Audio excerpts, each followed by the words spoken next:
Bounce गाँ त्रिपुरार ए गाँटी bounce गाँ ना बेस जनाशुना कारण एठी आपण घर ठू आरंभ करी विभिन्न उपकरण बाउंसर पाइबे आउ ए बाउंस गाँ को देखिबा पाई मध्य एठारे पर्यटकंक भिड़ लागुछि।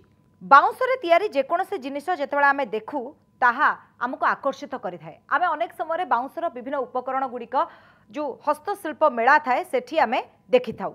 तेबे त्रिपुरार एमिति गोटे गाँ रही सेठी घर ठू आरंभ करी प्रत्येकटी जिनस आपण बाउंसर पाइबे एभली कि जदि आपण देखिबे ताले सेठी बाउंसरे पार्क मध्य तैयारी करा जायछि।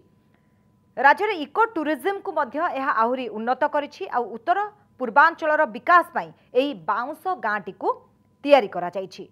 प्रकृति प्रेमी पर्यटक मानक दृष्टि आकर्षण करुछि एही बाउंस तैयारी गाँ।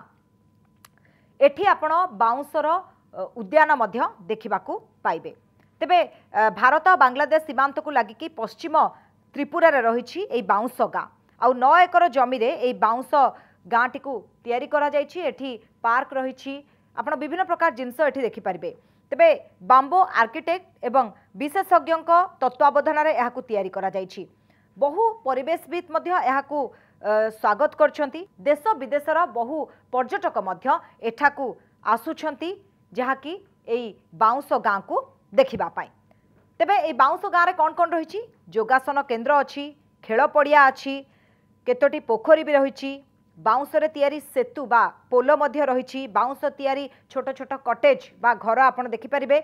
आउ जेहेतु एई उद्यानर उद्देश्य हेउछि परिवेश सहित मनुष्यर जोग सूत्र स्थापन करबा सेथि पई एठी जो उद्यान रही ताहा पूरा सबुज बारे भरपूर रही। तेबे त्रिपुरा रे जहाँकि बाउंस बेतर कारुकार्य बेस भल होता है आउ त्रिपुरा राज्य रे मध्य 22 प्रजातिर बाउंस देखिबाकू मिले।